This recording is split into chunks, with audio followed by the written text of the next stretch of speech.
Subcommittee on Information Technology will come to order, and without objection, the chair is authorized to declare recess at any time. Good afternoon. Today's hearing is part of a series of hearings the IT Subcommittee has held to analyze existing laws and regulations that may have become obsolete or need updating to reflect technological advances. We've held hearings on health IT technologies, drones, autonomous vehicles, the Internet of Things, and many other issues. Today, we turn our attention to the laws and regulations governing political advertisements. The Federal Election Commission oversees civil campaign finance laws. It enforces disclaimer requirements for public communications from candidates, campaigns, parties, or political action committees related to federal offices. In addition, the FCC enforces additional disclosure and disclaimer requirements on broadcast cable, satellite, and radio ads. Some have proposed increased disclaimer and/or disclosure laws for ads placed on Internet platforms and have proposed a role for the FTC. The interplay between these three regulatory agencies and how they each apply the law is something the Oversight Committee is uniquely situated to examine, and I hope we dig into that today. Well, in many ways, this hearing is another example of the IT Subcommittee's continued efforts to examine emerging technology. There's a level of urgency and importance to this hearing that cannot be understated. Since the sun rose on our democratic experiment, our adversaries have sought to destroy what our forefathers fought for. Our adversaries have always sought to use our nation's unique qualities to undermine our robust and resilient democracy, but now their tools have changed. As we've seen in recent months and weeks, Russia has attempted to influence our democratic process, utilizing, among other tools, political advertisements on major American social media platforms. With every technological advancement, our nation's regulatory posture has evolved to meet the changing needs of the day. Today, I hope to explore questions related to the need for reform of our nation's political advertisement laws and regulations. As always, I'm honored to be exploring these issues in a bipartisan fashion with my friend and ranking member, the Honorable Robin Kelly from the great state of Illinois. It's always good to be with you, Robin. I thank my colleagues and witnesses and my fellow citizens who have joined us today in person or who are watching online for participating today. Now it is my honor to recognize the ranking member of the Subcommittee on Information Technology, Ms. Kelly, for her opening statement. Thank you, Mr. Chairman, and thank you for holding this important hearing. Today, we will examine federal laws and regulations governing political advertising just 1 month after Facebook revealed that Russians spent $100,000 to buy 3,000 ads to influence the 2016 election. Those ads reached 10 million Americans. These are just the numbers we know of. There are likely many more ads that were purchased directly or indirectly by the Russian government. U.S. campaign finance law prohibits foreign money in elections, but it allows foreign money to purchase issue ads. All political ads must carry a disclaimer, which discloses who the buyer of the ad is. But this requirement does not extend to digital ads like those that run on Facebook.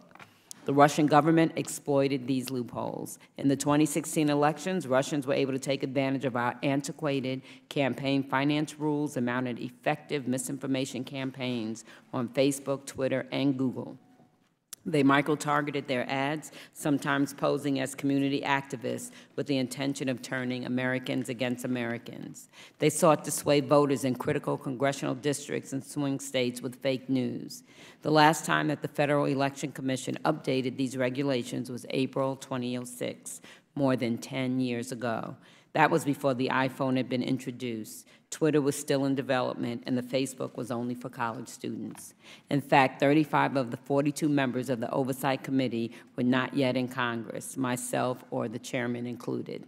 Much has changed in that time. A presidential candidate effectively used Twitter to wage a successful presidential campaign. It's time we recognize that in today's world, television and radio are not the only media carrying political ads.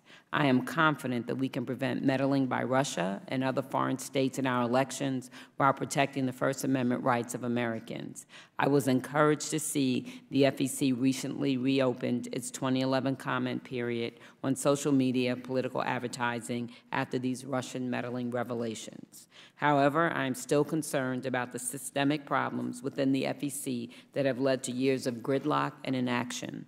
We cannot continue waiting for action from the FEC. Our adversaries have shown they can act quickly and exploit our inability to enforce the law. According to a recent Marist poll, 64% of Americans want regulation on social media advertising, and an astonishing 78% of Americans want payment disclosure for political advertisements. I couldn't agree more. It's clear that Americans want transparency and more accountability in social media political advertising. Congress and the intelligence community need to fully investigate what happened in 2016. I commend the chairman for his leadership and willingness to hold today's hearing. Congress must work to ensure the integrity of our elections. Recently, Senators Warner, Klobuchar, and McCain, and Representatives Kilmer and Kaufman introduced the Bipartisan Honest Ads Act. This bill would increase transparency in online political advertising by requiring online advertising platforms to disclose copies of ads and their targeted audiences. This bill is a great start. Thank you to our witnesses for being here today. I look forward to hearing your thoughts and ideas on how we can protect our democracy. Thank you, Mr. Chairman. I also ask for unanimous consent that Representatives Sarbanes, Kilmer, and Cartwright be allowed to join our subcommittee today and participate in the hearing. Without any objection, so ordered. Thank you, Ranking Member Kelly. And now I'm pleased to introduce our witnesses. First, we have Mr. Alan Dickerson, the Legal Director at the Center for Competitive Politics, Mr. David Chaverne, the President and Chief Executive Officer at News Media Alliance, Mr. Jack Goodman, owner of the law offices of Jack Goodman, Mr. Randall Rothenberg, President and Chief Executive Officer at the Interactive Advertising Bureau, and Mr. N. Vanderwalker, Senior Counsel for the Brennan Center for Justice Democracy Program at the New York University School of Law. Welcome to you all, and pursuant to committee rules, all witnesses will be sworn in before you testify. So please rise and raise your right hand. Do you solemnly swear or affirm that the testimony you are about to give is the truth, the whole truth, and nothing but the truth, so help you God? Thank you. Let the record reflect that all witnesses answered in the affirmative. In order to allow time for discussion, please limit your opening testimony to 5 minutes, and your entire written statement will be made part of the record. And I appreciate those written statements. It really was helpful in better understanding these issues. And for those that are looking for a great outline of these questions we're going to be debating here today, I would suggest you go to the Oversight website to review those statements. As a reminder, the clock in front of you shows your time remaining. The light will turn yellow when you have 30 seconds left and red when your time is up. So, Mr. Dickerson, you're up first, and you're now recognized for 5 minutes.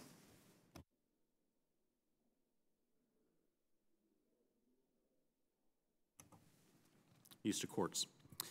Chairman Hurd, Ranking Member Kelly, distinguished members of the subcommittee, thank you for the invitation to appear today on behalf of the Center for Competitive Politics. The internet has fundamentally transformed the ways in which we communicate with one another, and it has become ubiquitous. It is on our desks, next to our alarm clocks, and in our pockets.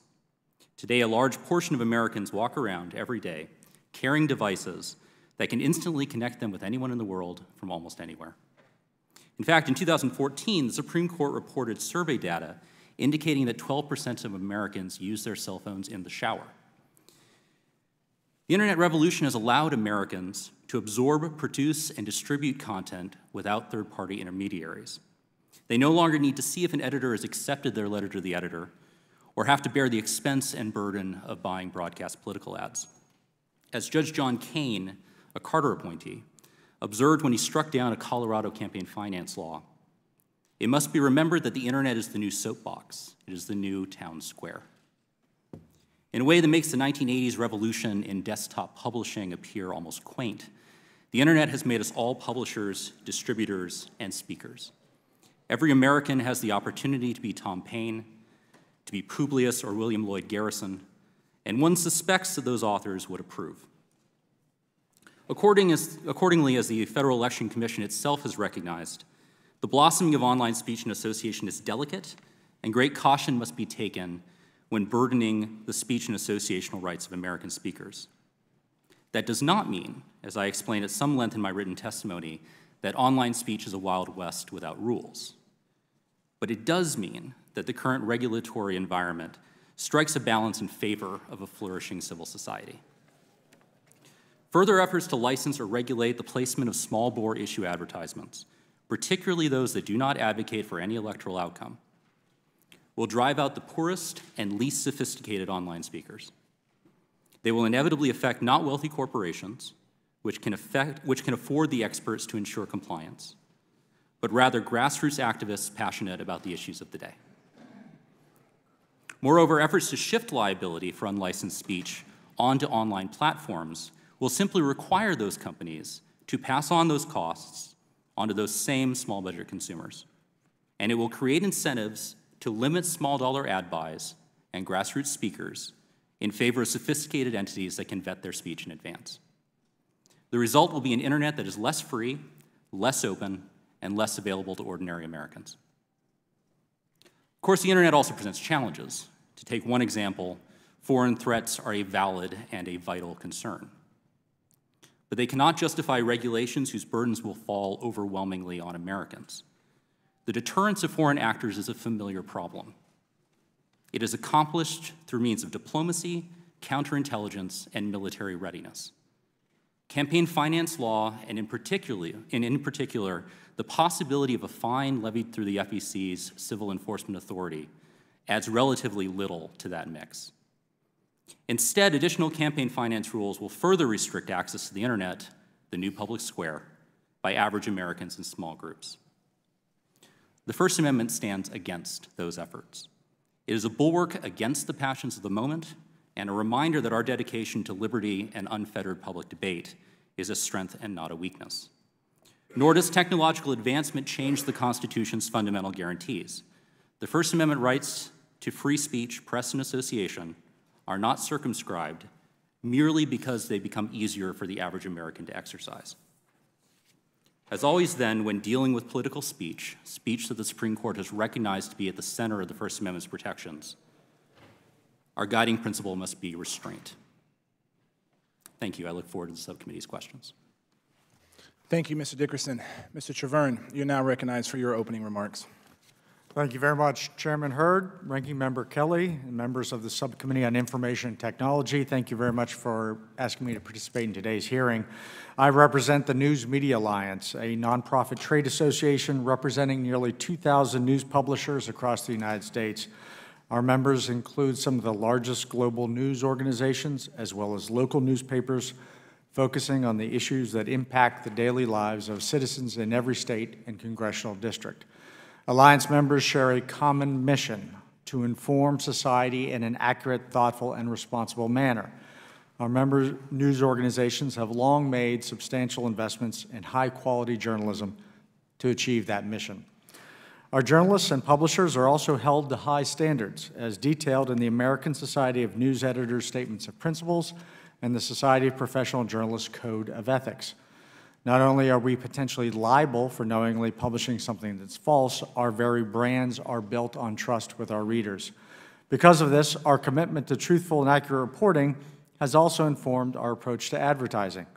Publishers have long played an important role ensuring the integrity of the advertisements that appear next to their content. When it comes to political advertisements, the legal responsibility for complying with Federal Election Commission rules clearly falls on the advertiser. Nonetheless, news publishers have taken an active role in ensuring that proper disclosures are made and that all ads placed in our publications reflect the honesty and integrity that's the foundation of our brands. As technology has evolved, publishers have carried forward our responsibility to provide accurate content and the internal controls that go with that to our digital products. These efforts are now much more difficult because of the growth of online platforms like Google and Facebook that act as intermediaries in the distribution of news, content, and advertising. Publishers previously worked to ensure the integrity of both their content and the advertising that appeared next to it, but now we have less control over advertising because of programmatic delivery of ads through ad tech platforms. These challenges are largely caused by the massive growth and inability to control an ecosystem that was built with a specific intention of not exercising responsibility over the integrity of content or the advertising that sustains its foundation. This is exacerbated by the fact that Google and Facebook now control the distribution and monetization of online news and information. They are the top two sources of traffic for online news publishers. They also collect most of the revenue, with Google and Facebook receiving approximately 71% of all digital advertising dollars in the United States last year, which includes political advertising. News publishers have worked tirelessly to respond to rapidly changing business models. My members now represent some of the most innovative and engaging digital publishers in existence, and we have created these new businesses without compromising in the integrity of our journalism. It is time that Google and Facebook and other online platforms do their part as well. And while they have profited greatly from their immense market power, they have yet to accept the full responsibility that comes with that position. When it comes to political advertising, Congress also needs to make the same adjustments that the rest of the economy is making and move away from a platform-specific perspective. My members deliver their news content wherever their readers want it, on desktops, in print, mobile devices, and even wearables. Within the bounds of the First Amendment, if Congress sees fit to impose requirements on certain kinds of political speech, then those rules shouldn't be defined by the delivery platform. And as a corollary, Congress should revisit the need for current platform-specific requirements to see if they appropriately apply to our converged digital world. If Congress continues to legislate by platform, then technology will simply continue to outpace the rules. The Alliance believes that the FEC rules should be updated to require disclosures within an Internet advertisement to identify the sponsor of an ad. Google and Facebook should also update their ad-driven business models and the opaque algorithms that accelerate the distribution of so-called fake news and viral messaging so that high-quality, reputable content is elevated in search and news feeds. I believe that these changes would lead to a healthier journalism industry, a better informed citizenry, and a more united country. Thank you very much for your time. Thank you, sir. Mr. Goodman, you're now recognized for 5 minutes. Thank you. Good afternoon, Mr. Chairman, Ranking Member Kelly, and members of the subcommittee. My name is Jack Goodman. I am pleased to present testimony on political advertising. Although I have decades of experience working with broadcast stations on political advertising, I do not appear today on behalf of any present or former client, and the views I express are entirely my own. Broadcasters have long been considered America's most trusted source of news. Far more than any other medium, however, broadcast advertising involving politics is subject to detailed regulation. These regulations affect what ad stations must accept, the information about sponsors they must obtain and disclose to the public, and the prices they charge for political ads. In my experience, stations take their compliance efforts very seriously. The FCC's political broadcasting staff is exceptionally helpful, but even experienced broadcasters and their counsel frequently encounter questions as to which no clear answer exists. Disclaimer, as I will refer to it, is the information that must be included in ads about their sponsor. These are often referred to as sponsor ID requirements. Disclosure refers instead to requirements for sponsors of political advertising to reveal who they are and who determines their policies. Both the FCC and the FEC have rules governing aspects of both disclosure and disclaimer. Both agencies have sought to avoid conflicting regulations, and very importantly, both believe that broadcasters and their employees should not be required to serve as unpaid government enforcement agents or as unofficial private investigators. The FCC's disclaimer rule for all political advertising is that the ad must include a statement saying either paid for or sponsored by whoever is actually writing the check paying for it. These disclaimer rules limit the type of ads that stations can sell. Short messages cannot be used because the disclaimer will not fit. Thus, inflexible disclaimer rules can prevent the use of some formats for political speech. Turning to disclosure, broadcasters and cable systems must maintain public inspection files, including the political file. Television station public files are now online, and all stations will have their files online by next March. For candidate buys, the station is required to disclose the candidate, the requested schedule, and the cost of the ads. Disclosure requirements for non-candidate ads, which include both independent expenditures relating to elections and ads about issues or referenda, are more complex. The rules require detailed disclosure for any ad that communicates a political matter of national importance. The Act explains that these include references to a legally qualified candidate, any election to federal office, or a national legislative issue of public importance, and this definition is, to say the least, unclear. For example, is reference to a legally qualified candidate intended to encompass issue ads about state and local races? Determining what is a national legislative issue can also be challenging. If Congress is considering a gun control bill and a separate gun measure were introduced in a state legislature, would an ad opposing the state bill be subject to expanded disclosure? The requirements that issue advertisers disclose the sponsor's officers and the issues in the ad are also difficult to enforce. Some ad agencies simply refuse to provide the requested information. Stations infrequently receive orders for issue ads that do not identify any individual, or even if the station insists, are given only one name. Stations face similar problems in getting accurate information about issues in an ad. The rule is itself ambiguous. For example, if there are issue ads next year opposing Senator Kane's re-election in Virginia, is re-election of Senator Kane an adequate description of the issue?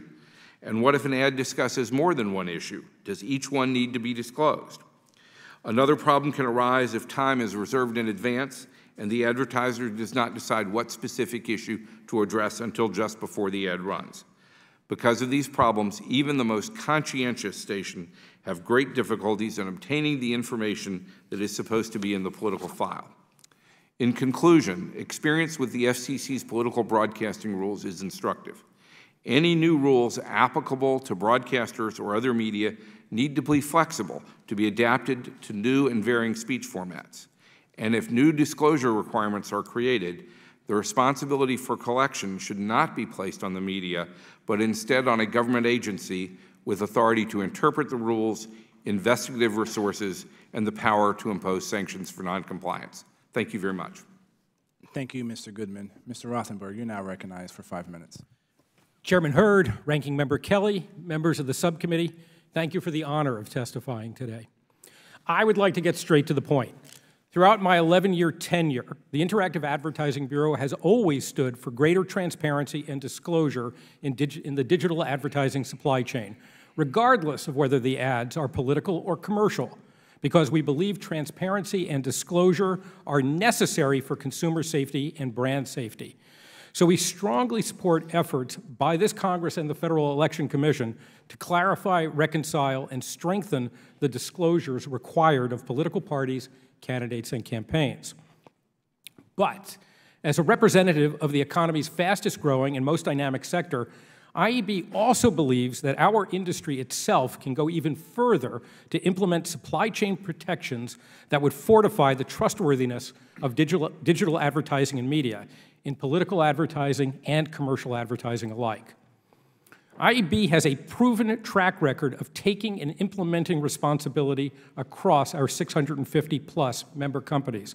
Together with multiple partner associations, we have created some of the media industry's strongest self-regulatory mechanisms, programs that have been lauded by the White House, the Commerce Department, and the Federal Trade Commission. Through the Digital Advertising Alliance's privacy program, we have provided consumers more control over their personal data in digital advertising environments. Through the Trustworthy Accountability Group's anti-fraud registry and auditing program, we have worked closely with U.S. and overseas law enforcement bodies to root criminal activity from the ad-supported Internet. We were warning about and guarding against Russian bot traffic years before it became a Washington concern. Our long experience with the diverse, innovative, and untidy world of advertising and media persuades us that in this industry, as in many others, there is a role for government regulation. But durable reform can only happen when the digital advertising community adopts tougher, tighter, comprehensive controls for who is putting what on its sites. Since its passage in 1971, the Federal Election Campaign Act has mandated disclaimers on all political advertising that expressly advocates the election or defeat of a candidate. But much of the fake news and fake ads at the center of the current storm did not engage in such overt candidate support. There were not a bunch of secretive Russian moles purchasing vote for Trump or Hillary for president internet banner ads.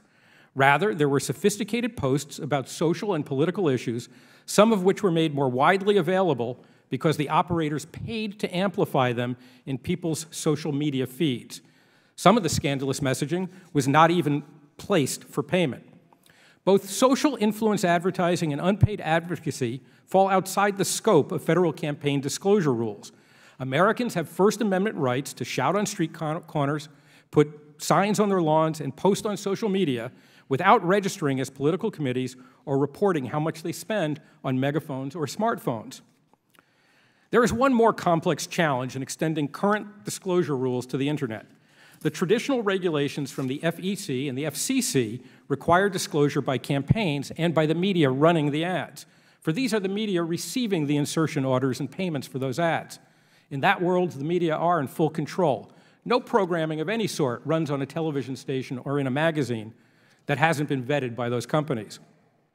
In the digital world, by contrast, every page is cobbled together from multiple sources and assembled on the fly inside a user's internet browser.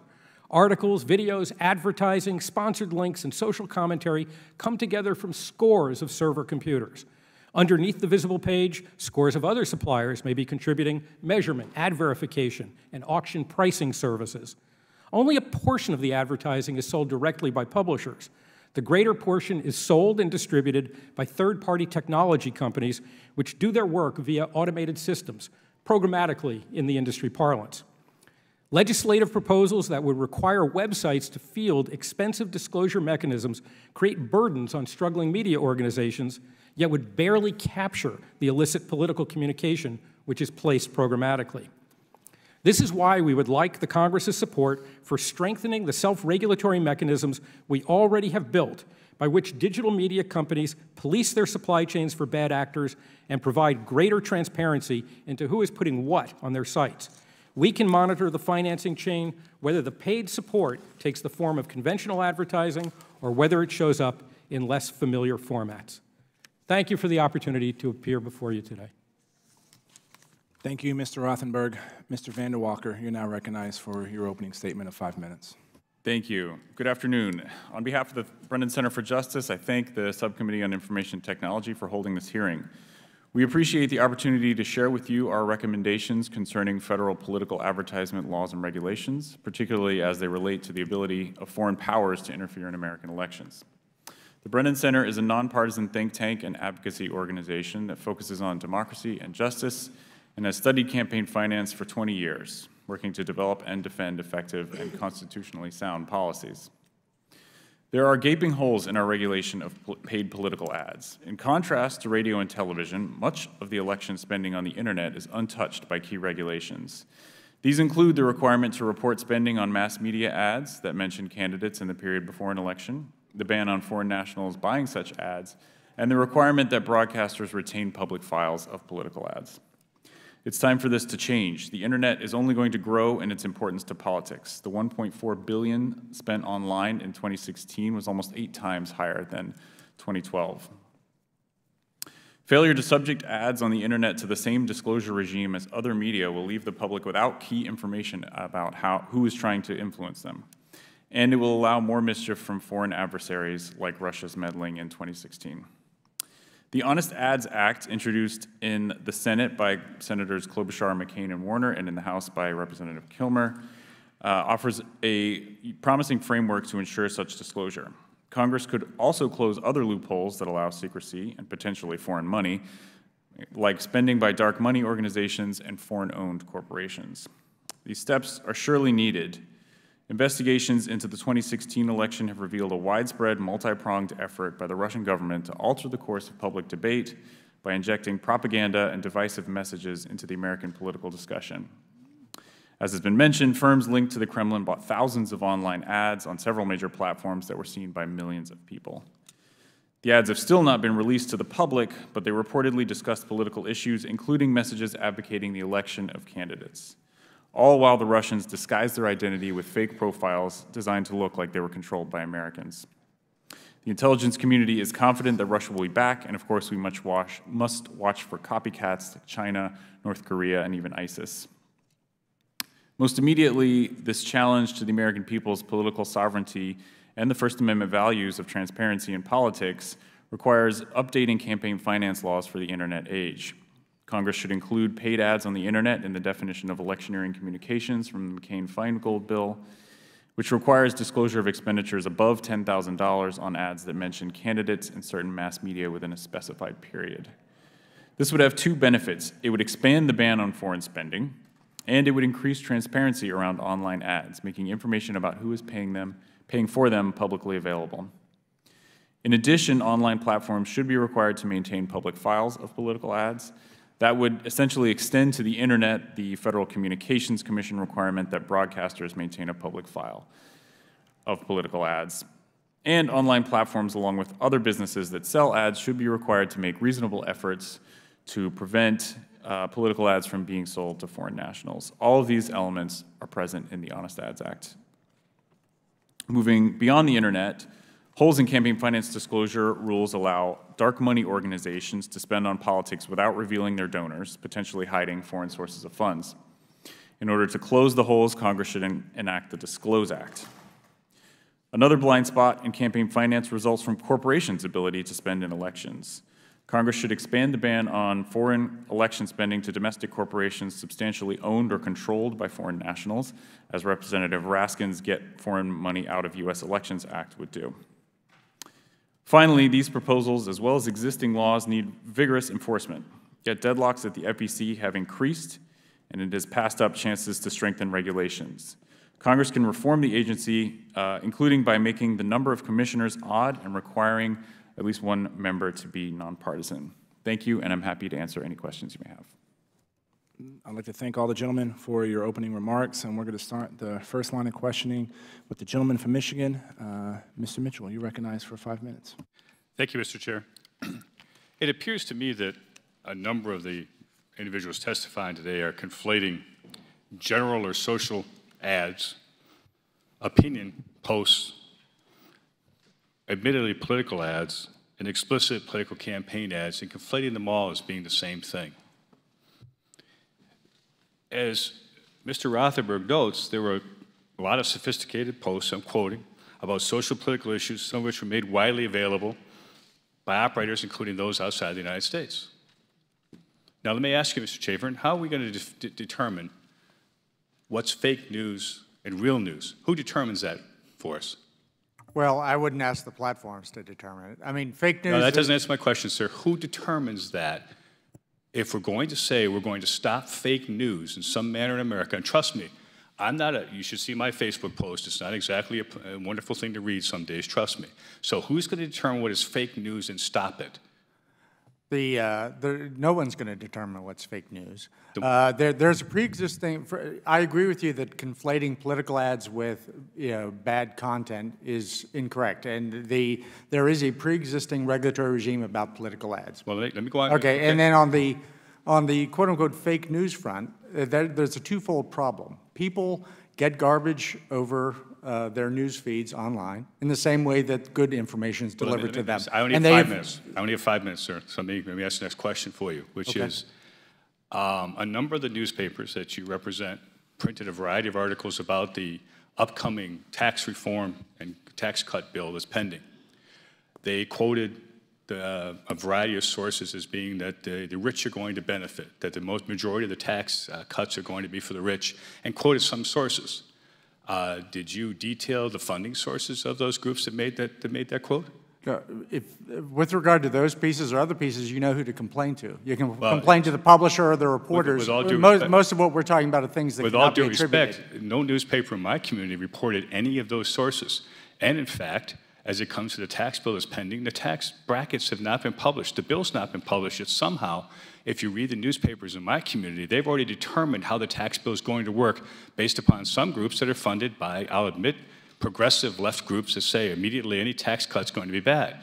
So my question for you is, if we're going to start being fair in terms of the information put out, would you not be responsible for posting that this comes from a group that's largely funded by, pick whatever term you want to do? Would you not post what their bias is? Why would you not do that then if you want to talk about it?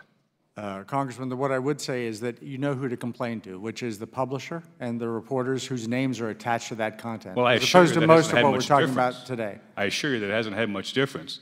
The distinction I want to suggest to your group is that there's a difference between you're responsible for the people you employ, their opinions they put forward. You know very clearly in opinion ads or opinion columns who the writer is. I've done a number of them. You're responsible for that content, or the individual that makes their opinion piece is responsible for the content. That's clear. The difference is on the internet posts, the provider, the intermediary is not responsible for it. They didn't write it. They didn't hire them. They didn't determine who they are. Yet you want them held to a standard that's like your newspaper in its entirely different format. I wouldn't assert that, Congressman. You did in your testimony, with all due respect. Let me move on real quick. I've got just a minute left here. Mr. Vander Walker, I mean, can you help me understand then, given your perspective on it, we're going to allow the federal government to determine what is appropriate content in social media? We're going to have them determine, well, that's a political ad, that's not. We're going to leave it up to a group of people to decide that? Well, no. Sorry. The idea is to incorporate an existing framework that already is out there. The electioneering communications is a bright line test. Candidate mentions within a certain time period above a certain spending threshold. Well, let me stop you, though. Clearly, the bright line hasn't worked. As Mr. Rothenberg notes and Mr. Dickerson noted, the reality is an awful lot of these posts that are now questioned as influence in the election fell well outside the bright line. So who's going to determine that? Well, again, the bright line keeps you from having someone have to determine it. Certainly, there are things outside of the bright line, but you know, having a bright line and having people understand that they can post if it's below a spending threshold protects speech and protects the ability of people to talk about legislative issues without having a decision maker have to make judgment calls every time. Well, let me suggest to the group, and I've suggested internally here to other members, our first responsibility here is to protect the Constitution. The First Amendment is the First Amendment for a reason. We need to defend that, even if some people think it's fake news, because one person's opinion on fake news is another person's opinion. And the idea that we're going to allow a group of regulators, a group of bureaucrats to regulate what we'll be able to see in terms of social media or other formats offends me, and I will certainly oppose that any way I can. Thank you very much. I go back. The Honorable Robin Kelly from Illinois is now recognized. Thank you, Mr. Chair. In January of this year, the intelligence community released its assessment that Russian President Vladimir Putin ordered an influence campaign aimed at the U.S. presidential election.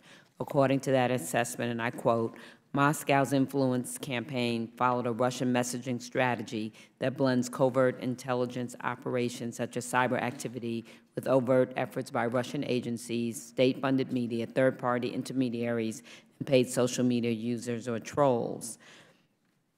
Only 1 month ago, as I said before, Facebook revealed that a company linked to the Russian government bought 3,000 ads aimed at amplifying divisive issues.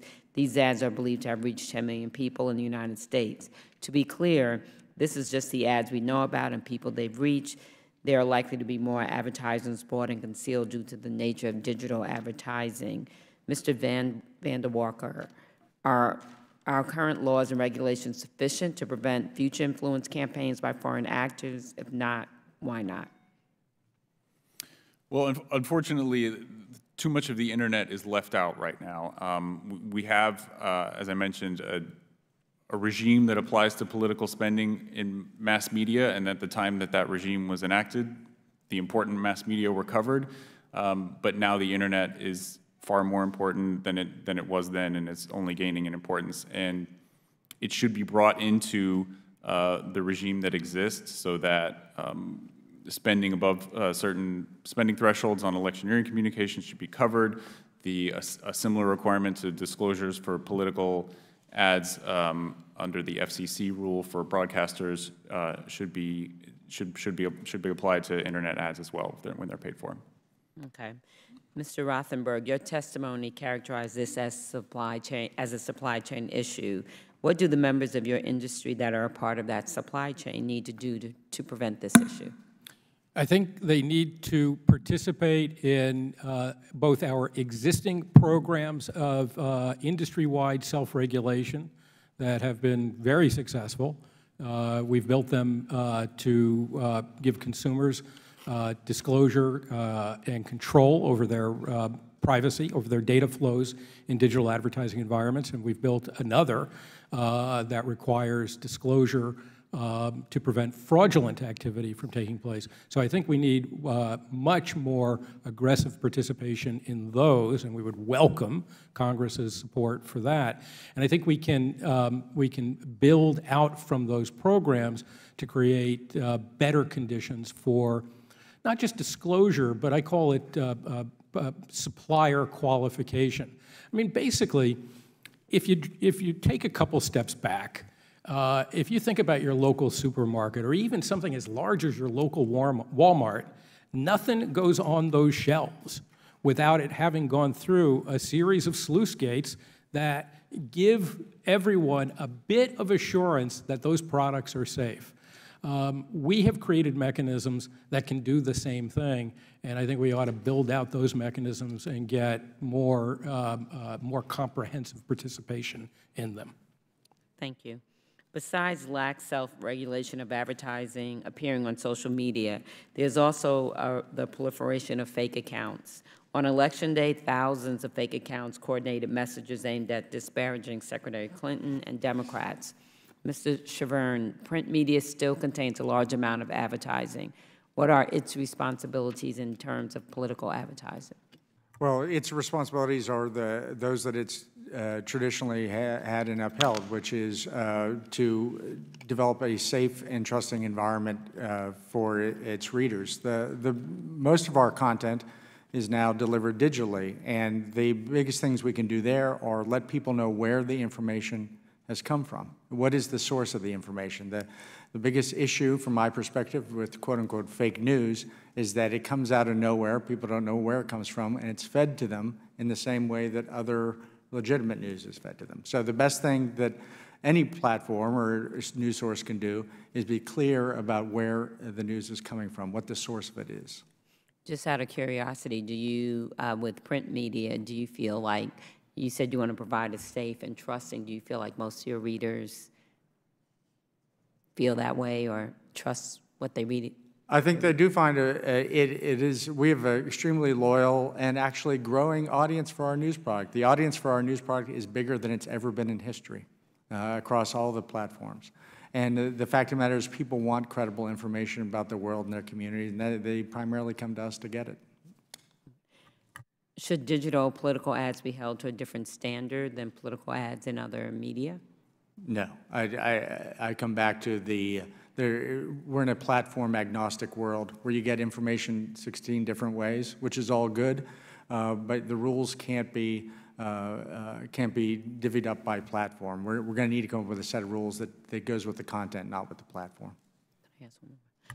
What do you think that you can do to do a better job helping readers distinguish between the real news and content that comes from questionable sources or the fake news? I mean, there's always been crazy conspiracy theories. I think we've all got uncles over the Thanksgiving dinner who's told us crazy stuff. But that's always been different from the newspaper on your driveway or what's on TV.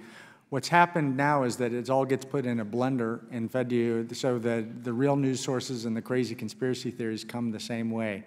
You don't want the platforms or anybody else censoring content, but you need to give readers more information. You need to indicate much more clearly where it's coming from. And these algorithms to which we are all subject to in our lives need to give credit to people who actually pay reporters for real reporting. Thank you. I yield back. Now I'd like to recognize my friend and colleague from the great state of Texas, Mr. Farenthold. You're now recognized for 5 minutes of questions. Thank you very much, Mr. Chairman. So, Mr. Chavern, Ms. Kelly asked you a question I don't think you adequately answered. Are there any federal government regulations on a political ad that's placed in a newspaper? Is there anything a newspaper has to do by law? As the primary responsible party, no, it's on the advertiser is the primary responsible party. And you say federal regulation should be platform neutral. So it would also, by extension, be the federal government should not place any regulations on internet platforms as well and treat them the same as a print newspaper. Is that correct? As long as the regulation around the advertisement itself is the same. As long as, if there are disclosure regulations on whoever they're from, they have to be, whether it's online or on your watch. You know, people are consuming content in every way. So the requirements, whoever they may fall on, should fall without regard to the platform. All right, so Mr. Rothenberg, is there anybody on the panel who disagrees with that? Well, I would just add one kind of coda to it. The law has long, and I would defer to Mr. Goodman on this too. Law has long recognized that broadcasting is different because of the scarcity. Yeah, the scarcity of the airways held in public trust. I'm a no radio guy. Right. So with that as a known exception, you know, platform agnosticism makes sense. Yes. All right, so let's talk a little bit about, there's a difference in the way that ads are placed. There's been a lot about, you know, who's buying these ads and the disclosures. Typically in a newspaper, you actually probably talk to a salesman or you talk to somebody on the phone. If you're going to buy something on an online platform, it's typically done online. Let's say I'm Boris or Natasha from Moscow and have a pile of rubles I've converted into American dollars. I go buy a cash card, Visa, rent a post office box, and ain't nobody going to know I'm a foreign national. Do you see that as a problem? Yes, Mr. Yeah. Well, as I said in my testimony, and it's not necessarily a popular point of view across my entire industry, every company should know to some degree of comfort and certainty who it's doing business with. That's a fundamental principle, whether you're making a car or whether you're running a grocery store.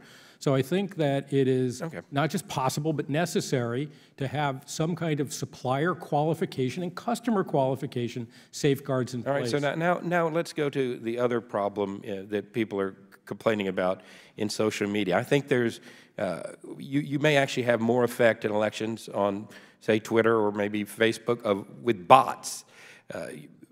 Just posting something at no cost. A bad actor may go spend $100,000 hiring a programmer to create bots and start posting stuff. Is there a technological way to detect that? I understand that's a problem in the industry worldwide dealing with bots. What do you do about that, and how do you not get legitimate people who are trying to exercise their First Amendment rights wrapped up in that? Sir, you have just identified the absolute total nut of the problem, the dilemma, but it's not unsolvable. I don't think you can come up with anything that will ever be 100% foolproof because the technology is very low barrier to entry and will always evolve. It's like a game of whack-a-mole. They're always going to find new ways to do things. But I keep coming back. I'm sorry I sound like a broken record. Nobody actually knows what a record is these days. But I'm sorry I keep repeating myself. But I think elements of supplier qualification, knowing with whom you're doing business up and down the supply chain, and building that into a comprehensive self-regulatory program will go, and we have proof that it goes a long way to reducing the incidence of bot traffic. Under some sort of self-regulatory program, you're going to have the ability of a social media platform or website operator or whomever to reject something. Where do you draw the line that they're being treated fairly? Let's say I start Blake Oogle or whatever the new search engine is, and I'm going to turn down all ads from liberals because I'm a conservative. How do we address that? Well, first of all, it's your right. You can do anything you want and prevent anybody you want from coming on. If you want to grow and you want to create a larger business, you want to be as open as possible. So you have to find a balance. I know that may come off as a little mealy-mouthed, but there is a balance between using technology systems and human oversight to determine the quality of your supply chain participants. But how does somebody know then, for instance, say my algorithm to determine what's in a user's news feed? I could subtly weight that to conservative messages and it might be years before somebody figures that out. It's true. The same has long existed in every other medium as well. There's been political bias. Sometimes it's subtle, and sometimes it's not so subtle. You find that on cable news, I'm sure. That's how you choose your channel, I think, these and days. you choose your technology. Right. Thank you very much. I see my time has expired.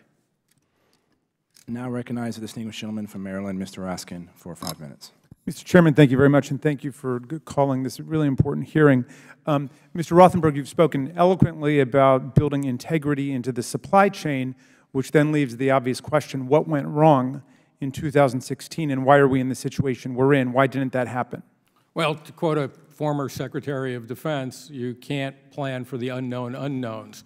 We did very explicitly, and going back over the 11, 12 years I've been in this job, working with our partner associations, the Association of National Advertisers, the 4As, which represents the agencies, the Data and Marketing Association, built very effective self-regulatory programs for known knowns, consumer privacy controls, for bot fraud.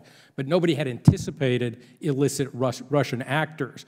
You know, Gotcha. So you think you're ready next time, or you're getting ready for next time? Well, you know, I was in... Intelligence agencies say they're coming back. Oh, they will be. As early as 2018. They will be, but I'll give you kind of a warning born of my older profession. Way back in my dark past history, I covered politics and political media for the New York Times.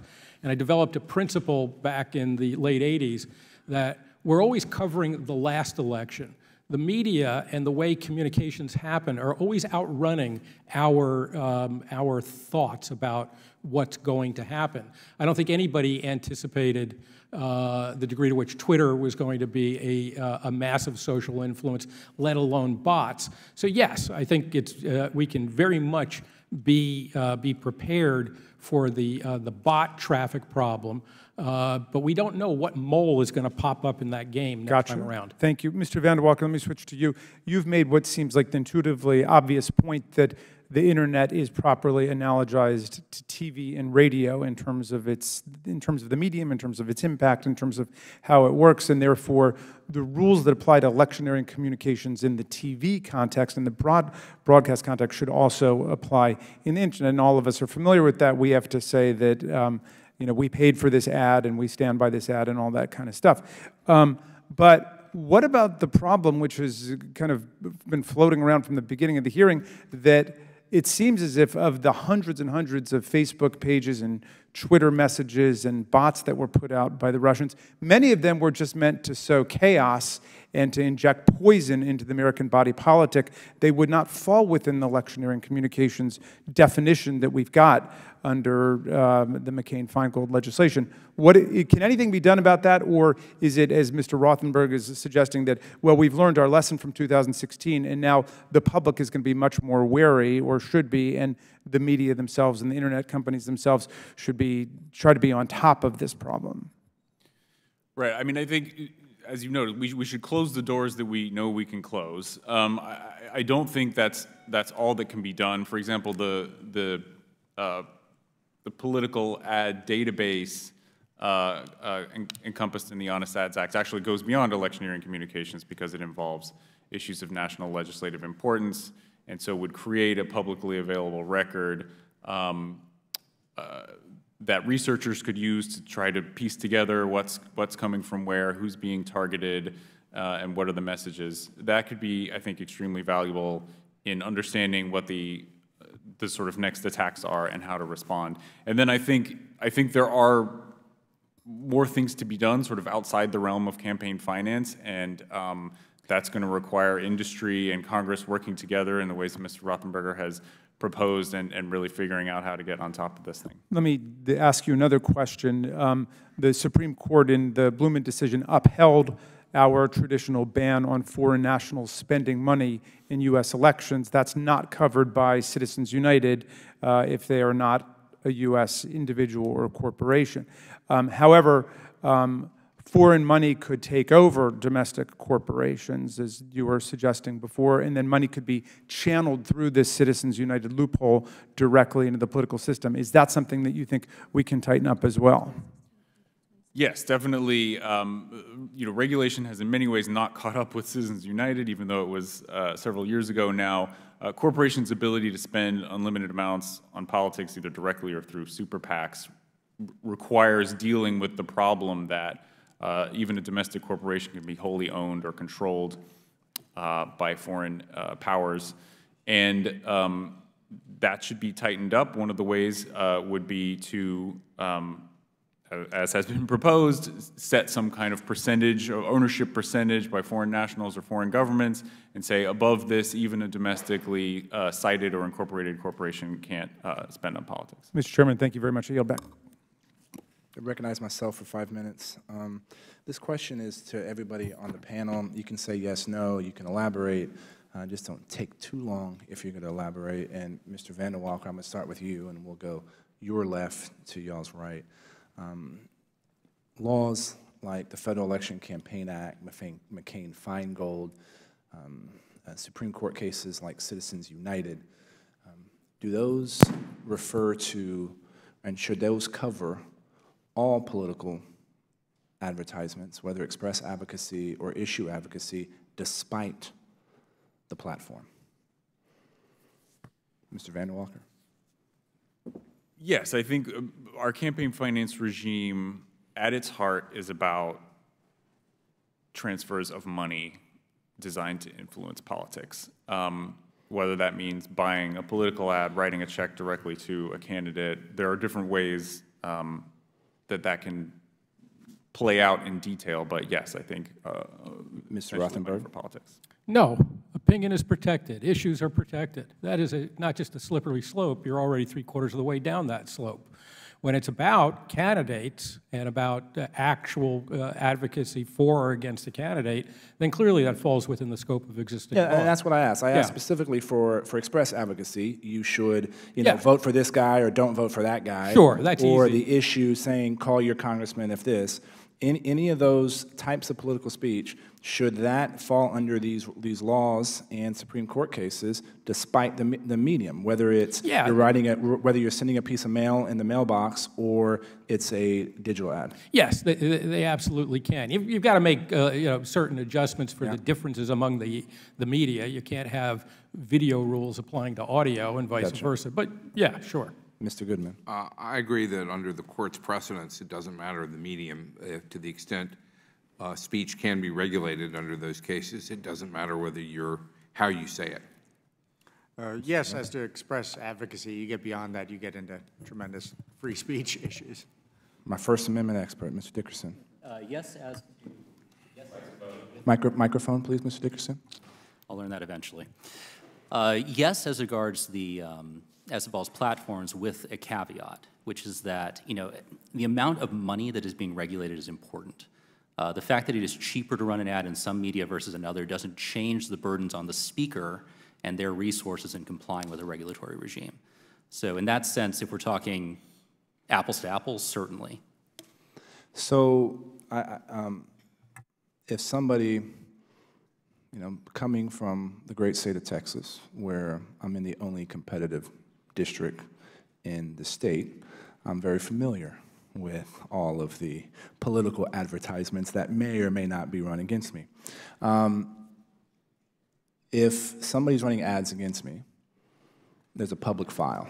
I'm Mr. Chaverne, is that correct? Or I guess Mr. Goodman, I think let's say if they're doing it on television. If they're doing it on a radio, television, there's a public file, and depending on whether they are your opposing candidate or an independent group, different information would be in that file. And what law governs that? It's largely the Communications Act, and there were amendments to that act by the McCain-Feingold Act in 2002. Mr. Chaverne, is that same for print? In terms of there's no public file. A public file, like do I know how? No, there's not a public file requirement. And as a matter of fact, I would take this opportunity, I think this is a time where Congress can look and see what requirements are needed for across the platforms. We have different requirements now. I think looking forward, you have to say what's rational and required. And for example, do you need a public repository when you have the internet? But currently the rules are different. Or should it be available on the internet? Right. Mr. Rothenberg, you obviously know you're next. Well, on that one, I think it's... When it comes to specifically digital platforms. You're talking about the public file? Public file, yeah. Yeah, I think that it's hard under the law and under First Amendment history to require the public file to reside with different media. It's hard to take something that was based on the stewardship of the airwaves and port it over to something as open and diverse as the internet. But what I don't understand is why you can't place those requirements on the campaigns themselves. They know what they're spending. They know where they're spending it. They can create the public file, and that would be available across all media, rather than burdening the end nodes, the edge providers. So my first question to all of y'all were the rules that govern express advocacy should apply to all mediums. But we're saying when it comes to the public file and making sure that what advertisements are and timing and amounts that should only apply to broadcasters? Is that what I just heard? Interesting. What I would say is you can apply it, but you should place the burden on the campaigns, not on the media that are not responsible for selling the ads. Mr. Dickerson, can you help me understand any First Amendment issues with this notion of a public file? Well, I mean, the most basic is that it's not costless. It's not costless. I mean, it's necessarily burdening speech in the sense that certain types of advertisers have to do things that others don't. We've largely lived with that because, you know, as I explained in my written testimony, the sort of speech that's being done on broadcast tends to be large amounts of money, more sophisticated actors. There are human beings in the mix who are making these determinations as to express advocacy. So are you saying that I should have to do it on television, but somebody else shouldn't have to do it in another medium? If somebody's running against me and they shouldn't have the same? I mean, I personally would question the utility of a lot of the exercise in the sense that I'm not sure this information is actually used in ways that are useful from a First Amendment standpoint. But if we were going to have them, we need to be careful to ensure that only the sort of sophisticated actors like political campaigns and that only the sort of speech that is clearly about elections. Yeah, and I want to make sure I'm clear. When I ask questions, it's narrow, express advocacy and issue advocacy. Mr. Dickerson, I appreciate that. Now I would like to recognize the gentleman from Massachusetts, Mr. Lynch. You're recognized for 5 minutes. Thank you very much, Mr. Chairman. And I want to take a special moment just to thank you and to thank Ranking Member Kelly for holding this hearing. This is incredibly important. I want to thank the panel members as well. And although Ranking Member Kelly mentioned that, you know, it's only been a month since Facebook came out and said, yes, the Russians did purchase $100,000 on Facebook to influence the election, it has been a very long time since members of Congress have been asking to have an investigation on the interference of a foreign government, in this case Russia, with our democratic elections. It goes back a long way, and this is the first time, Mr. Chairman, you are the first. You are the first to hold a public hearing on the hacking of our election. And I want to thank you for that. I mean, we go all the way back to September 2015 when the FBI actually contacted the DNC to say the Russians are hacking your website. And the Democratic National Committee did not act promptly on that warning, and so the hacking continued.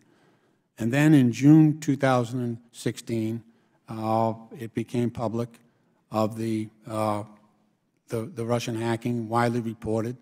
In December 2016, every single one of the U.S. intelligence agency heads went public and said that with high confidence, this is December of 2016, with high confidence, they could say that the Russians were hacking our election.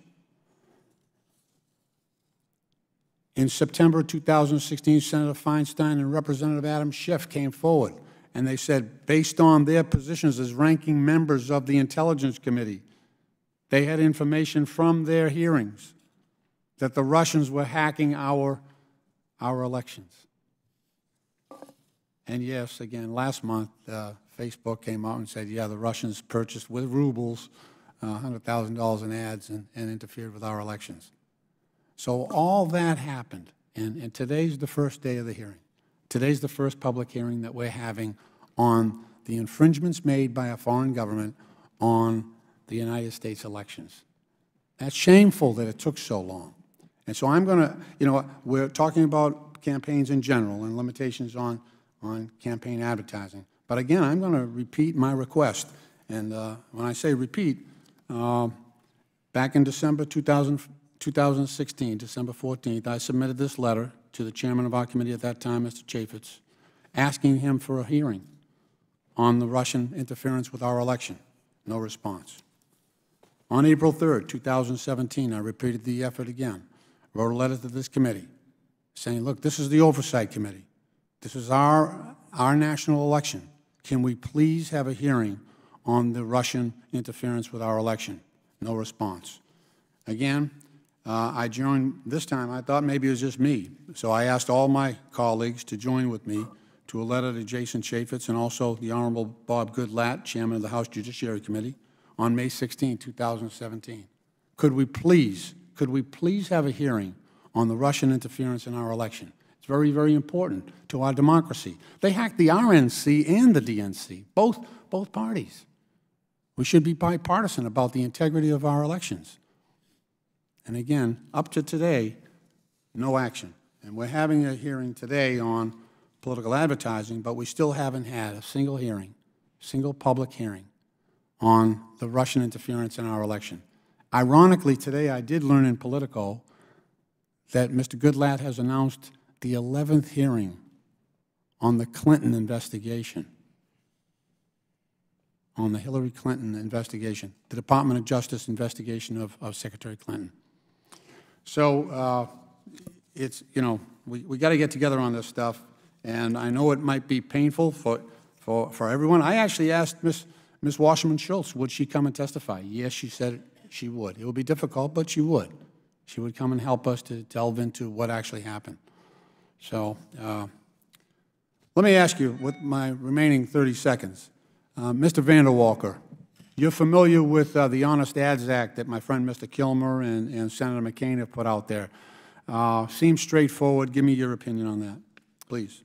We think it's the Brennan Center takes the position that it is an excellent framework to apply to to address the problem of political spending, which to close doors on foreign spending that can come in and affect elections by bringing the internet into an established framework that exists for political spending and other mass media. Thank you. And Mr. Chairman, I thank you for your indulgence, and I yield back the balance of my time. Mr. Lynch, thank you. And I appreciate the kind words, but I also want to highlight that there have been a number of hearings open and closed on the House Permanent Select Committee on Intelligence. I haven't seen them. Yeah, on the issue of this.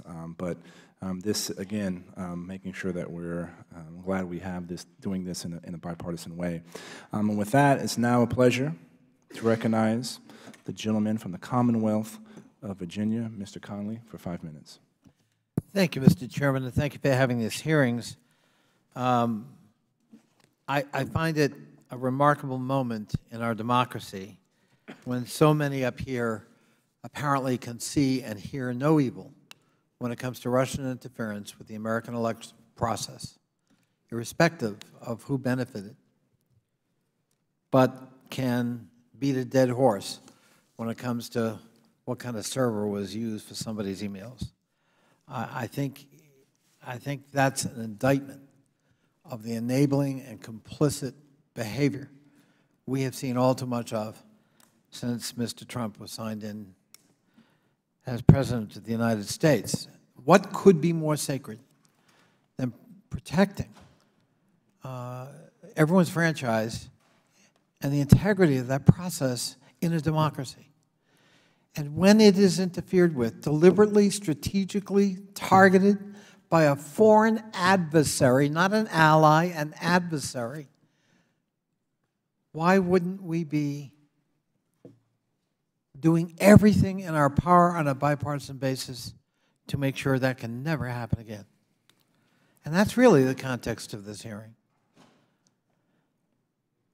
Mr. Goodman, from a legal point of view, in my state, the great Commonwealth of Virginia, when I do a campaign ad, if I do one, I'm required by law at the end of it to have a trailer saying, I paid for this, this is my campaign ad.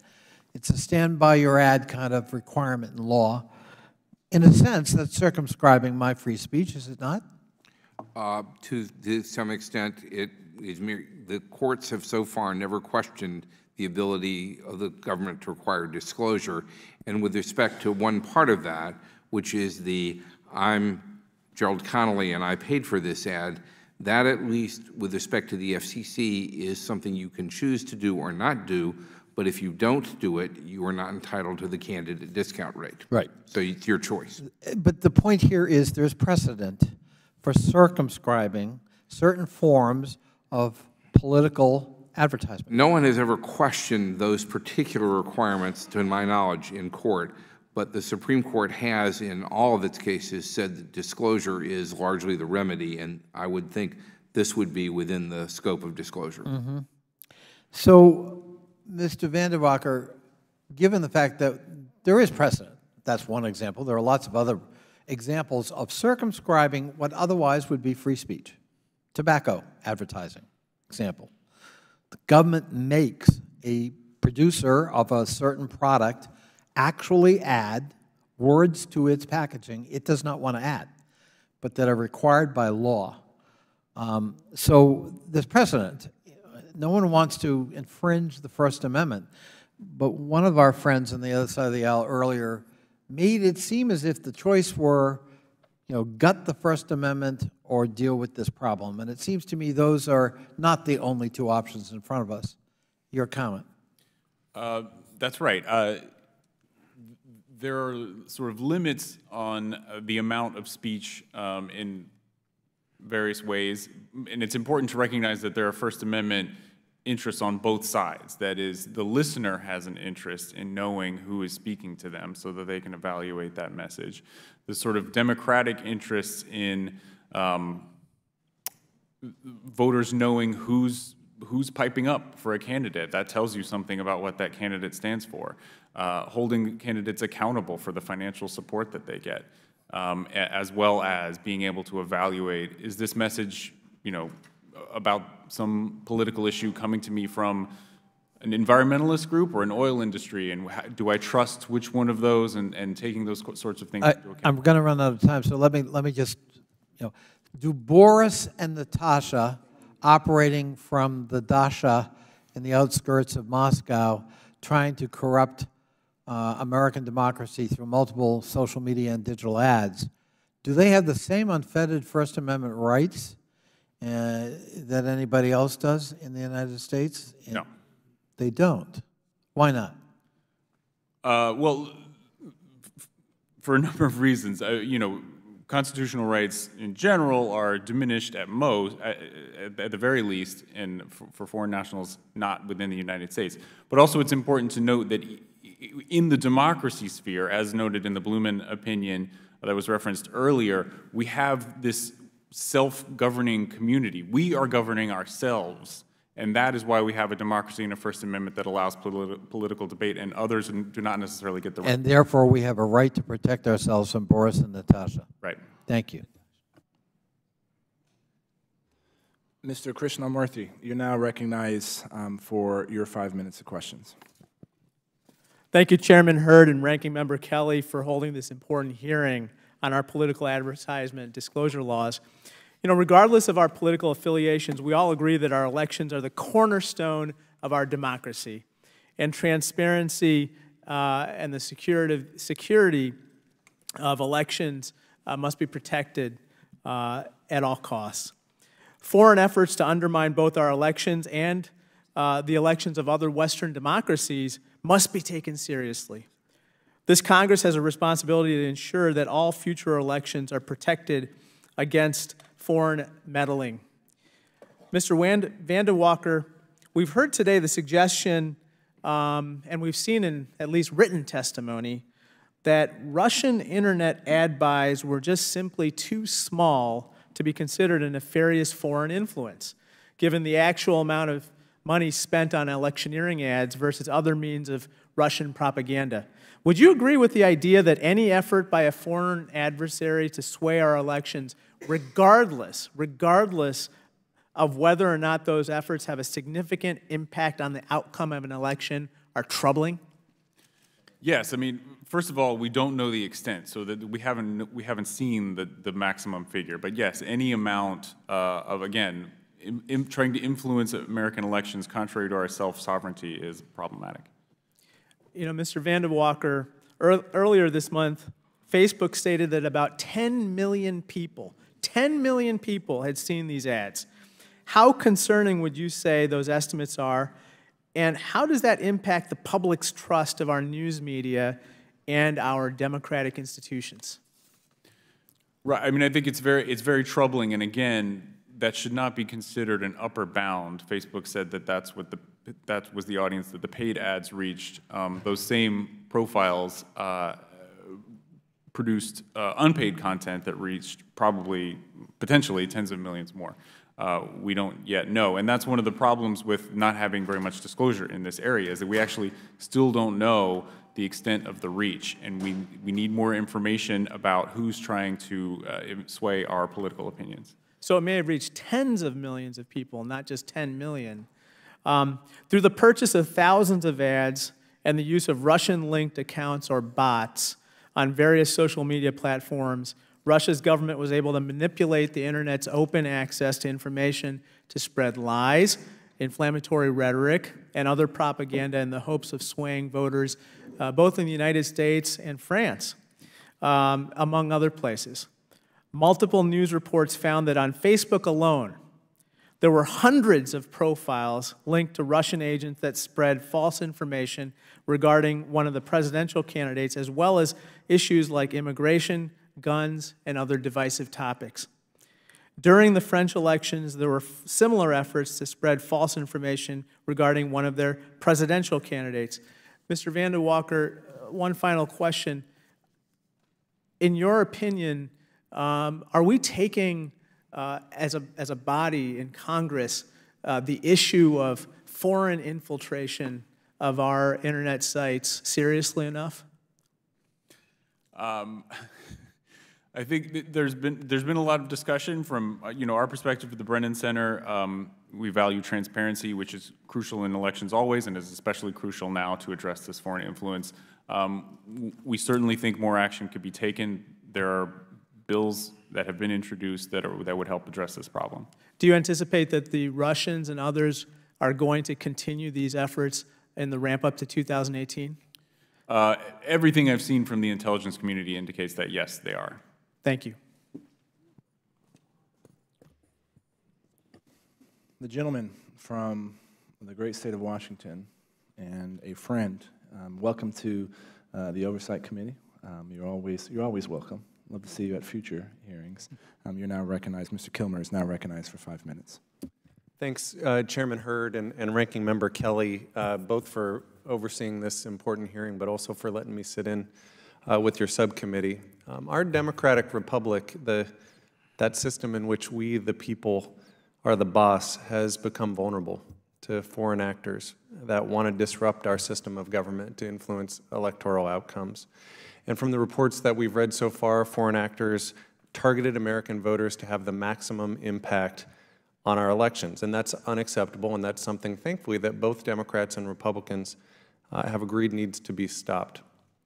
That's why we introduced the Honest Ads Act, myself and Congressman Kaufman, with input from my good colleague, Representative Sarbanes, and Senators Klobuchar, McCain, and Warner. And our bill would have the Federal Election Commission enact rules for online advertisements similar to what's already in place for TV and radio and satellite ads. Those rules require disclosure of who's buying what ads where.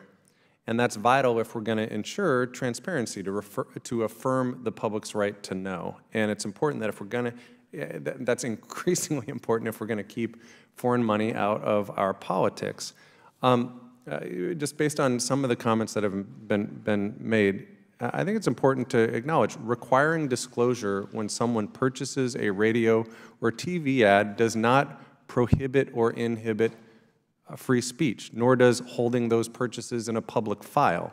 The Supreme Court has long recognized that commercial speech, such as political advertisements, is not subject to the same protections as a citizen's comment to speak up in the public square.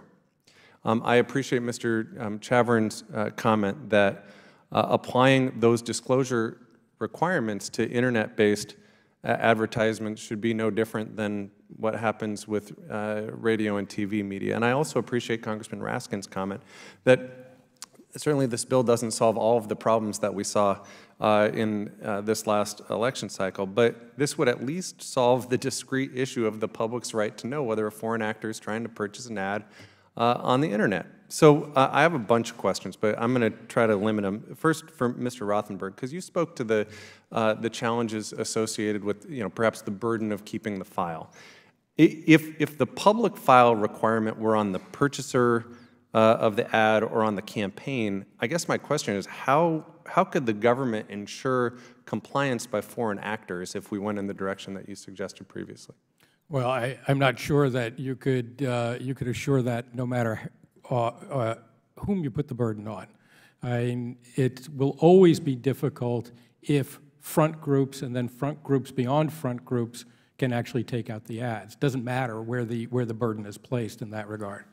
But I would say that one of the problems that I have with the Honest Ads Act is it's placing the burden in no small part on smaller publishers that don't have the financial wherewithal to shoulder that burden, and when they're not the ones that are actually responsible for placing most of those ads. So let me dive into the detail of that with Mr. Chavern. The Honest Ads Act would apply an FCC-style political file requirement to the largest platforms that sell paid online political ads. It currently defines a large online platform as those with 50 million unique U.S. visitors per month. So I guess I might suggest that might differentiate from the concern that you just raised. I guess, Mr. Chavern, my question is, what's your view on that figure? Do you have a sense of what types of platforms would be captured at that level? Off the top of my head, it's hard for me to deal with the specific metrics other than clearly at this point in time, there are two large social media platforms that get the bulk of people's attention and ad revenue. That may change over time, by the way, so we will need some metric of size. I would come back to one thing Mr. Rothenberg stated that I certainly agree with. With regard to the Honest Ads Act, with regard to the stated purpose of equal treatment, I think we've talked a lot about that today and how there may be value in that. We're still studying the implications of all the components of it, in particular the repository and database, and what kind of database for any platform, by the way, is required in this new kind of converged digital age. So, but fundamentally, to answer your question, there's two clear candidates right now in terms of online platforms, but we'll have to consider the fact that there may be others and different ones in the future, as there always are. I can answer that, Mr. Kilmer. It would include companies like Hearst, Condé Nast, Meredith, Vox, Vice Media, basically a lot of newspapers and magazines that are not in a position to take on extra burdens, financial burdens on reporting. 50 million unique users in the internet world is actually not a lot. Thanks. Thank you, Mr. Chairman. The gentleman from Maryland, Mr. Sarbanes, you're now recognized for 5 minutes. Thanks very much, Mr. Chairman, for permission to participate today in the hearing. Thank you for taking this issue as seriously as you have, and also want to thank Ranking Member Kelly for her focus on this, and I want to thank my colleague, Derek Kilmer from Washington, for his leadership on the Honest Ads Act, which I think is a critical step as we prepare for the elections next year. Although it could be next week. It seems like it's coming fast and furious, and that's why we need to get ready for it. I just want to, is there anyone on the panel who thinks that right now we have an adequate level of disclosure with respect to spending on political advertisements on online platforms to be ready for the next election? Does anyone think that disclosure is adequate? Mr. Dickerson, I predicted you would be the one who said you do. But I don't see anybody else. Let the record show. I don't think it's adequate. I think that if we're going to be ready, as you were saying, Mr. Rothenberg, we've got to anticipate what comes next. It's hard sometimes to do that, but I would think putting a baseline regime of disclosure in place with respect to what's happening online would be one thing that we could do to be more ready than we are now. And so we're obviously going to encourage our colleagues to continue to push very hard for this kind of disclosure, which, as the hearing has indicated, is not out of line with the expectations that have been created with respect to the broadcast industry over time. And the public, I think, has indicated through polling data that it wants to see this kind of information as well. I'm curious what you would say about whether advertisers should be allowed to make money from foreign election interference. I mean, how would you answer that question, Mr. Vander Walker? Do you think that advertisers should be able to make money on foreign interference in our elections? Well, I mean, I think within reason we should be preventing foreign interference in our elections, and it logically follows from that companies shouldn't be able to make a profit from it. Any others? Yes, I think the question really needs to be refocused, because the issue is not whether, for example, somebody makes money off an ad, but whether an advertiser that's foreign is permitted to participate in U.S. elections. And I think that is one of the issues that if there is going to be further disclosure requirements, needs to be addressed, which is that online platforms like broadcasters have no enforcement authority. If the Boris and Natasha, who've been mentioned before, they say, yes, we're U.S. citizens or we have a U.S. company, they don't, either an online platform or a newspaper or a TV station have no way really to determine whether that's accurate. And that's why I think this has to be a government responsibility. But I do think it goes to the question of what kind of expectation we should have from the advertisers themselves, what sort of responsibility they should carry to promote this kind of disclosure, to keep track of these kinds of things. I don't think, as you indicated, Mr. Rothenberg, that we can, for example, rely on campaigns to enforce these standards. I don't think that's realistic. I think the advertisers or the platforms that are receiving these purchase advertisements are better positioned to do that. It may not be easy out of the gates to construct these new regimes or algorithms, but they can construct algorithms for just about everything else in the world. They should be able to do this in order to enhance disclosure. I'm going to run out of time, so I wanted to ask one other question of you, Mr. Vander Walker, and that is, you know, the FEC takes a lot of hits these days, and in certain regards, it is not functioning in the way it should. But there are some things that the FEC is able to do pretty well. It collects information that's submitted by campaigns every quarter. It digests that, and it produces it in a very accessible way on its online platform, so people can go there and get information about what's happening in terms of the spending on the campaigns themselves. So do you have any reason to think that the FEC would not be able to handle the responsibility of administering what's being envisioned under the Honest Ads Act in terms of information being collected, public files being produced, that being put in a place where the public can see it easily? Isn't that a function that the FEC could undertake at this point?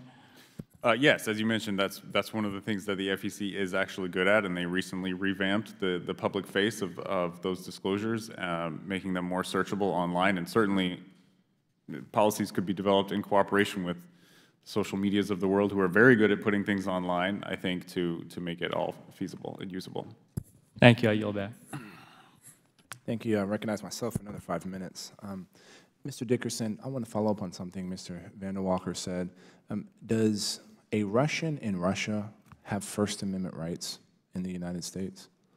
A Russian in Russia certainly has fewer First Amendment rights than an American, or than a Russian would have on American soil. Gotcha. Mr. Goodman, can the government of Russia buy an ad saying, "Come to Moscow," on broadcast television? There is no restriction which prohibits a foreign government from buying an ad. I think there would be a restriction on them buying an ad which would be explicit advocacy, because that would be illegal under U.S. election laws.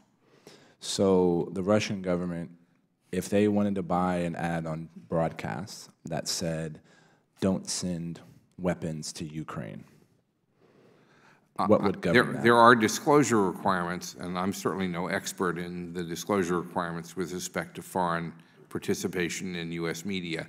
But other than that, assuming they comply with those disclosure requirements, there is no prohibition on their speaking in the U.S. Does the Foreign Agent Registration Act have anything to do with that disclosure or that purchase of an That's ad? exactly what I was referring to. Gotcha. Mr. Chavern, can the Russians run a political advertisement in the newspaper of saying, "Don't send guns to the Ukraine"? I believe it would not count as express advocacy, If they said, call your congressman and tell them don't support sending guns, American guns, to the Ukraine. And to tell you the truth, once you get into issue advocacy, I would have the same question as Mr. Goodman about foreign agent. Mr. Rothenberger, can the Russians run a digital ad that tells you to call your congressman and tell them not to support sending American guns to the Ukraine? Mr. Chairman, I'm not an expert on that, so I cannot answer that question. Mr. Vander Walker, do you have an opinion on either one of those three scenarios that I just brought up?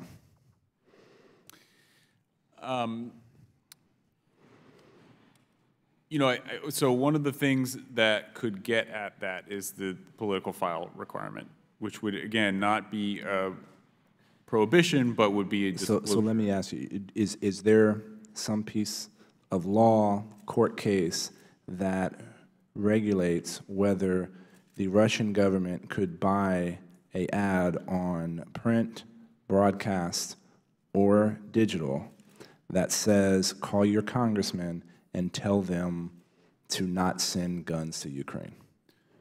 Not that I'm aware of, although... And just for the record, I'm supportive of sending guns to the Ukraine. I just want to make that clear. Right. I mean, it could be an electioneering communication if it were 60 days within an election and mentioned someone running for re-election. Mr. Dickerson, your opinion on one of those three scenarios? I mean, my opinion is, I'm pleased to finally hear the the Foreign Agent Registration Act raised, because it basically is a political file. I mean, this is a law that requires, you know, essentially any, and it's a very broad definition of political public communication at very low dollar thresholds, to be filed with the Department of Justice, to have physical copies of the ad filed with the department, to have a disclaimer on the front of the ad saying it's being paid for by a foreign government. I mean, I think a lot of the tragedy of this conversation is that in our efforts to get at Russian activity, we're ignoring the tool that is directed at foreign actors and instead trying to expand laws that by definition impact American political speech. You know, and given the scope of the existing FARA and the fact that it could be expanded if it was this committee's interest to not only foreign agents but also foreign principals, that strikes me as a much narrower, much more constitutionally defensible way of building the political file that's being discussed here, precisely because it's targeted at foreigners and not Americans. So right now, your understanding of FARA is that it's for agents of the government. It doesn't include principals of the government. That's my understanding.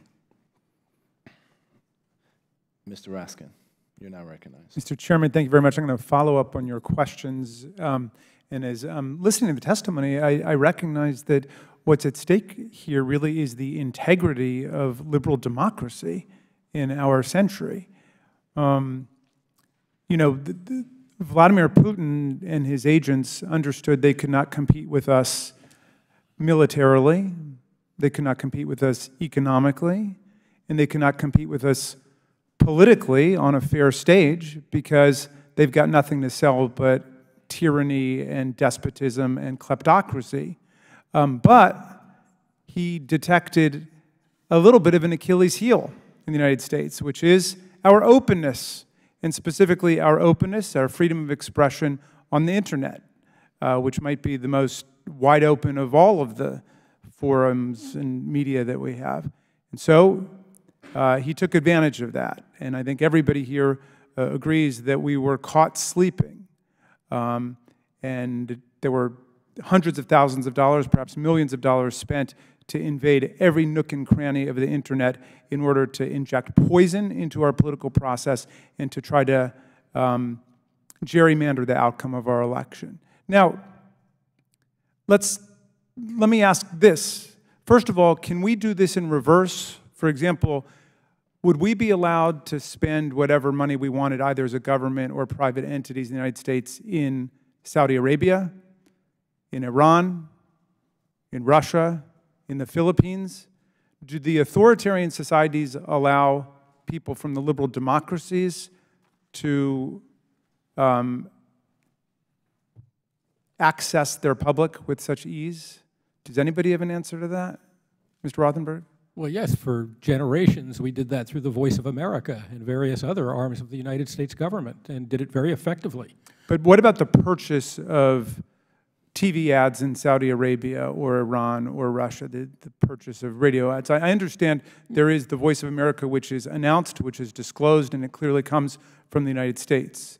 But what about the kind of surreptitious penetration of the public consciousness that took place in 2016 here? Well, history shows us that we have all played games in each other's countries with each other's media for generations. I'm not defending it or decrying it. I'm just stating a fact that I think well, and there's no doubt. Of. Yeah, and there's no doubt the U.S. government has intervened to destabilize democracies, as in Chile, as in Iran, and that's something obviously that real small d Democrats oppose and have tried to stop in our history. But perhaps we need some kind of global understanding about giving the people of every society the right first to free and fair elections in democratic government, and then the right to pursue those elections without covert interference by foreign nations. Well, let me ask this question. The FICA makes it unlawful for any foreign national, directly or indirectly, to make a contribution or donation in connection with a federal, state, or local election. That doesn't use the language of express advocacy. It says any contribution or donation in connection with an election. Would it be within the constitutional authority and province of Congress to ban, and I think perhaps the chairman was asking this question too, not just express advocacy spending by foreign nationals, corporations, and governments, but also any political advertising taking place during the election season? Would we have the authority to do that to foreign nationals on the theory that they don't enjoy the First Amendment rights of the American people, or indeed of, I think, even permanent residents of the country, people who are here and are part of the country? Does anybody have an opinion on that? Well, I think the problem, Congressman, is less a matter of the First Amendment than a matter of vagueness. I mean, as I know you're aware, the Supreme Court in Buckley said that precisely that language was unconstitutionally vague, in the sense that actors couldn't, as a matter of due process, determine what was and wasn't covered. This is the danger with these sort of words like... Right. Well, we've drawn the line between express advocacy and then just generalized political advocacy, but because the line exists, we've got two separate categories, and our campaign laws apply for American citizens on one side but not the other, but perhaps they could apply on both sides for people or entities, foreign governments and corporations that decide they want to get involved in our elections. What do you think about that? Well, I think we're already there. I mean, express advocacy is banned by foreigners and foreign governments. But we want to go beyond that to all political spending during our campaigns. For example, it turns out that the Russian government cleverly got itself involved with alt-right activities. It tried to get involved with Black Lives Matter. It was doing everything possible to exasperate tensions in our country, which we live with to this very day. I would think the Department of State would have views on this. From the point of view of the First Amendment, That is probably permissible, provided that things are defined in a way that is understandable. And frankly, Congress has a bad track record on that. And of course, they have the right to speak voluntarily and freely through public platforms where they're announced, and they've got a right to do a Facebook page, which is not the spending of any money. But it just seems to me that when we talk about the expenditure of money in the political system, that's where it gets to be very dangerous, because you can't rerun an election. One contaminated election can take a country down a very dark road. I yield back to you, Mr. Chairman. Thank you. I recognize myself for another 5 minutes. This set of questions is for Mr. Chavern, Mr. Goodman, Mr. Rothenberg. We'll start with you, Mr. Rothenberg. How much does it cost a month to host a website? Oh, my goodness. I mean, you can do it for, under $20 a month. Would Mr. Goodman, Chavern, would you agree with about the cost? Are you familiar with WordPress? Yes, certainly. How much? I've had a blog on WordPress. How much does that cost? Oh, right now I don't know. It's. I think you can actually go up on WordPress for. There might be a free option. I believe there is a free option. Yeah. When people do advertising on a digital platform, they fill out some form, right? Upload the copy. That form gets stored somewhere, and that's get pushed out, right? Essentially, it's a good summary. So there's an electronic record of it? That I can't speak to. I don't know how evanescent those are or are not. Could there be an electronic record? I imagine yes. Could it get exported to an Excel document or a Google sheet? I imagine yes. It doesn't sound like it would be that difficult. And if you already own a website, publishing an Excel document or a Google sheet, how much does that cost? Give me the question again, sir. If you already own a website, right, and how much does it cost to publish a Google sheet or an Excel document to that website? If I already have, say, a WordPress site and I want to, I mean, you can upload that relatively simply. Yeah, it's de minimis, yeah. Zero cost, right? So I'm curious, Mr. Goodman, Mr. Chavern, would you disagree with any of those? Or would you agree with Mr. Rothenberg's comments and all that? Yes. So I'm curious to know what burden we're putting on someone to publish the information of who's advertising. Well, first of all, the ads that are going onto my WordPress blog, if I've enabled it to take advertising, are not being bought, not being sold by me directly. Yeah, I have nothing to do with it. It's all an automated backend. So what is the burden that we are putting on the person that is displaying that ad on your individual website? Well, the way, one of my concerns, as I expressed before, with the way the Honest Ads Act is worded, it would put the burden on me to keep those records. So what is the burden? Even though I have no involvement in the actual sale or distribution of that advertising. And I know it's hard to address everyone, right? And I get that.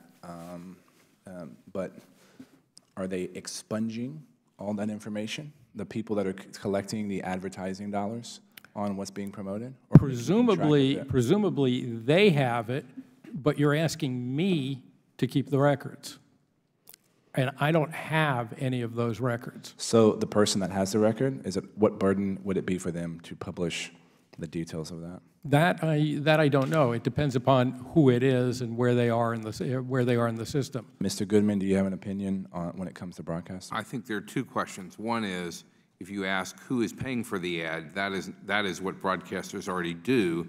There is a considerable amount of complaint that isn't really that informative. In other words, if it's Citizens for Good Government, who actually that is not clear. And the broadcaster goes back and asks and say, who's your counsel or who's your executive committee, and they don't give you an answer. I get that. Yeah, so I'm not asking for enforcement. I'm asking what burden is there to publish the information, the data that is already in hand? The information is currently uploaded to websites that are really run by the FCC, and it is proven not to be a very significant burden to most TV stations. Gotcha. Mr. Chavern?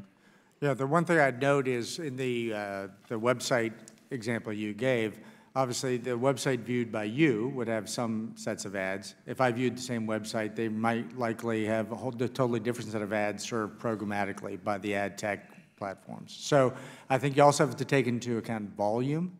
And again, these programmatic systems have no human touch related to them.